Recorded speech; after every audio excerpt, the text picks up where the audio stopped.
Yo, yo, yo, what is going on, CoD Familia? It is your boy BN, aka Mr. Kingdom Builder, and today we are giving you another big update on the SS1-1 war that has been going on.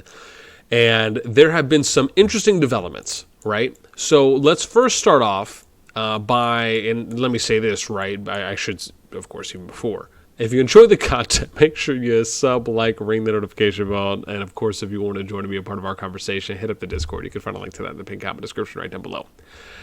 Let's start first with Zone 3, and then we'll kind of work our way over here to some of the outlier PvP that's been happening. So for the most part, since we last gave you an update on SS1-1, TA, POS, GRZ have been just continuing the push eastward right now. You can see that a bunch of the 4BD1, right as they were kind of trying to push out this way, those got canceled, or I should say destroyed, and now they have kind of receded, right? You can even see here around the magma, you have some 4BD1, but it's basically right here, right? Just southwest of the magma, the northern magma here in Zone 3. And then now you have here GRZ pushing up here on 4BD1. NT45 also getting pushed back. You can see TA was able to push out of that kind of canyon area, and now they're looking again more aggressive, pushing northwest as they head towards NT45. Now, NT45 still has some territory up here on this magma daemon, but they are most likely, I imagine, GRZ and T is probably going to push towards that. If this is a core fortress or alliance, we'll see here. It's just an alliance, right? So they're going to push towards that AF. And then you have 4BDN here in orange, right? Probably going to end up getting pushed at some point. However, POS is coming up the south. They were able to make ground and basically push Forbidden all the way back here. TA is also pushing here on north side of the White Wing Peak River, or the mountain range, as they're kind of doing a 2-1 here, and then again going for NT45, and I'm assuming eventually, right, for BD1, because GRZ is obviously putting pressure there. Then, to let you know, we also have another situation that is happening. If we go over here to our Zone 2, here we go, we can see, or I should say Zone 2, Zone 1, right? This is back in Zoland. You can see OFUX is actually dropping, and ended up dropping, I think, a CF, Core Fortress here, down on 4BDN, where if they're able to successfully drop this down and disconnect this flag here, eastward, that is extending from this level 1 pass, they're going to be able to remove all of this territory, right? All this territory going over here. So you're talking a giant, a necro, a hydra, all those flags, and then the flags that are going over here to the second hydra, right? So you're talking 4 behemoths and what could be, I don't know, about 50 flags, maybe 40, 50 flags or so. So this would be a somewhat, I don't know if I'd say crushing blow, but definitely a big blow with that many behemoths being destroyed. Obviously, the loss of the member capacity, and then any of the bonuses as well, right, that come with that. Just something to point out, as this is an interesting play, because it's not just them putting pressure on Zone 3, but now it's going beyond that and almost making a statement here.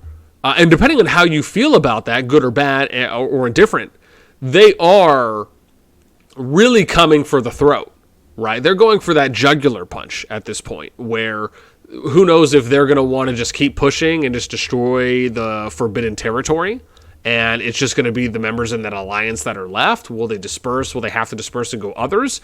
You know, what's really going to end up happening here, pending if this OFUX CF is able to get planted. And let's just show you a little bit, because I think there's probably a little more action might be going here than elsewhere. I don't know what... Oh, wow, never mind. Let's see here. Oh, wow, so it was able to get planted, I think. Interesting. Okay. Wow. So the core fortress was... Okay, because they were building it when I had last done a little peek. So they're doing that. 4BDN was trying to build a flag. Looks like OFUX was able to put enough pressure down to... Wow, I mean, wow, this is big. Oh, here we go, though. So 4BDN is still in the game. They are building... Oh, sorry. They're destroying this. Okay, wow. So it looks like 4BDN was able to clear. Now it's just a matter of them destroying this flag. I don't know if they were doing that so they could maybe try and attack the pass or go for another flag. But, I mean, I'm sure that's a big hold-off for them. So maybe OFUX wasn't able to get this fully built yet. And that's basically where they're going. So, anyways, with that in mind, hopefully, well, I don't even know, depending on what side you're really rooting for, but if 4BDN is able to destroy this and then go back to the CF, right, that will be big. Just because, again, you can only fit so many players here in this area, OFUX would have to be very tactical about how they're going to go placing people here and really just making space in general, right? That's going to be important. Oh, wow, looks like someone just TP'd out from OFUX. I wonder if that's an indication that maybe they're either making space or they realize, you know what, hey, we tried to make the push. We're going to have to see how this plays out now. Because, again, they have a lot of other space here that they could make. I mean, you could probably fit 20 more players, give or take maybe 15, 20 more players here, right, if we were able to just condense some of the area. So, yeah, we're going to have to see how they play this out. I mean, again, Forbidden has the advantage just because of the fact that they hopefully would be able to TP more players here and fight this off and then go back to Zone 3. Also depends on how many people do they have online and how much of a resistance can they really put forth. So we'll see where they end up going. I don't think there's any other flags being placed from OFUX unless I'm crazy and just not, or blind, I should say. Yeah, so it looks like Forbidden doing flag there, and they have a northern flag going here just to connect, which is kind of smart because it also double blocks off, at least from another position, right, the level 1 pass. Okay, now let's go ahead and take a look back here in Zone 3 for Atherin. Let's just take a look at the battle fronts and just see how each of these fronts are playing out. So, oh, interesting. Wow, I actually thought we would have seen a little more pressure here on this one. So it doesn't look like GRZ is doing anything here on this 4BD1 flag. Maybe they're just worried somewhere else. Let's see here. So here's the other front that we're seeing. Oh, wow. So this is, oh, geez, this is pretty big. So we got GRZ going, oh, wow, going pretty hard in the paint here right now. Yo, is that my girl, Rizzo? Rizzo, what up, baby? How you doing? How you doing, beautiful? That's right. That's my buddy right there, partner in crime. If it is, so awesome to see you. Okay, so this is where we're at right now then. Is we have, let's see, flag from GRZ. Looks like they're looking to destroy the 4BD1 flag. 43 minutes to go on that. Looks like they're also destroying a keep. Keep's got 21 minutes. Ooh, look at that, man. Is that Junie in the mix too right there? Nice. There's everybody. I wonder if orange means that, I don't even know. Does that mean I friended them or something? I'm really curious on that. Someone will have to tell me. 52 minutes on that keep. And it doesn't look like they're putting any pressure here on the flag yet. I mean, they could. Okay. So again, man, good. I mean, again, I don't know if you want to say good attendance from them, and obviously pushing back 4BD1 in that situation. I wonder if maybe they're just not going to even worry about those flags, and they're just going to kind of go like this, and then they'll just disconnect these passively, and just kind of head towards the NT45, and then go towards the level 3 pass. I mean, again, there's a few ways they can play that one out. Let's see what TA is doing here. Are they constantly pushing forward? Do they have flags? So no flags that are going on down there yet to push forward in that situation. We have, this is an NT45 flag, so nothing getting pushed there. Interesting. I wonder if anything's getting pushed here, because this is an opportunity. So nothing there for 4BDN. Let's see, is anything getting pushed this way? Nothing's getting pushed that way. And then how about coming up the south? There has to be something going on here. Okay, wow, so there is. So even though we're not going to probably see any fighting at this point, TA and POS. So our boy Pepe Hepe, Mr. Claveria, what's up, babies? Who else we got out here? Lord Coward, Victim Minio, Cannibal. All right, okay. So I think this should be a flag. So they got an hour to destroy this one, hour 10 minutes, based on the amount. And then let's go south and see if there's anything there, right? So here's POS. Let's see what's happening. Are they flagging more? I'm not sure. Let's see. POS is over here. They are. Wow, okay, so here we go. Dang, they are coming out, fam. Coming out here. So they're putting pressure here. This is a build, I believe. So yeah, so they're building their flag. And let's see, are they doing anything else here? So let's see what we have next. So yeah, no one really here on either. And Uraz is just playing a little foreshadowing game at that point, it looks like. Ooh, someone's coming in here. Interesting. I wonder if this is going to be a forbidden player, or did we just miss someone leaving? Okay, oh, maybe someone left, and I just missed it. Anyways, with that in mind, that pretty much I guess sums up where we're at currently, right, for an SS1-1 update. Not really. I mean, someone told me there was PvP happening earlier, and I think that was over at the. Excuse me, I believe that was over here where OFUX was placing down, so we probably just missed it.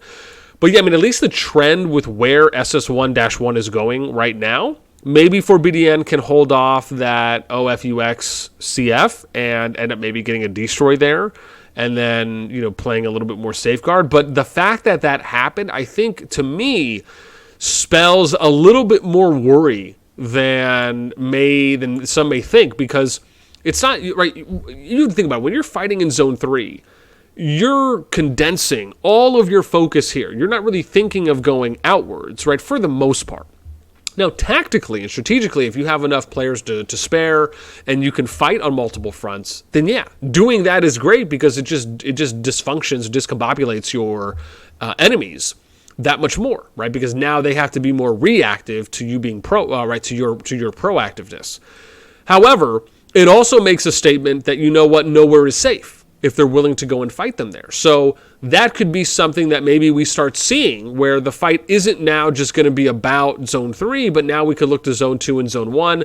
Who knows what's going to happen, right? Is the TA, POS, GRZ, OFUX Union essentially just going to go ahead and just start terrorizing the map? Are they just going to focus on Forbidden? Will Forbidden NT45 and 4BD1 start attacking them in Zone 2 and Zone 1? Again, those are questions that we still have to wait to find out and see what's going to happen. But again, the advantage, as we talked about early on, is and has been with that side, with the TA Union side versus the 4BDN Union side, right? Because they had almost a 2 build difference, even though the PvP points were close, and you still saw 4BDN, 4BD1, and NT45 putting up quality PvP points, not only for their respective players, their alliances, and their Union side as well. So for me, that was always something I was happy to see, just despite that, you know, full alliance to 1.5 alliance. Gosh, what's the word I'm looking for? Not. I was going to go with depravity, but that isn't. I'll just say loss or non-existence. So with that in mind, that I think is something we will be able to see, I'm sure, progress over here over the next couple of days. And how is that exactly going to play out? Because hopefully we'll get answers to that here in the next couple. That is pretty much it for me, though. Again, covering where we're at right now in the SS1-1 war for a kind of overview landscape update. Not a lot of PvP, like we said, we were able to see, just because I think most of it is done at this point, at least until the next engagement. And we'll try and get on to catch up with some of that. But so far, yeah, we're going to have to wait and see, folks. So let me know what you guys think in the comments down below, right? If you are in SS1-1, if you're just an observer and you're watching, what do you think?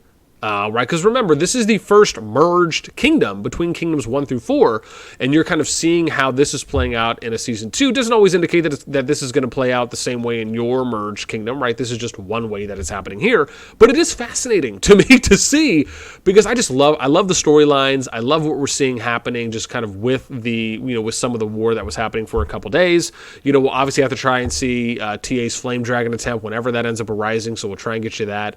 And anything else that we're able to find, right? And as always, feel free, you guys can always notify me. Remember that for anyone who's watching, or if you're still here, anytime you have a war, any kind of drama happening, you can always join the Discord and let me know. You can shoot me a DM ping as well on Discord. We have a dedicated channel on the Call of Dragons section that's called, I think, COD Wars Drama. So you can always just shoot an update there on what's happening in your kingdom, you know, a brief description, any coordinates if relevant. More than welcome to. All right, that's it for me now, finally. So until next time, as always, I will catch you later.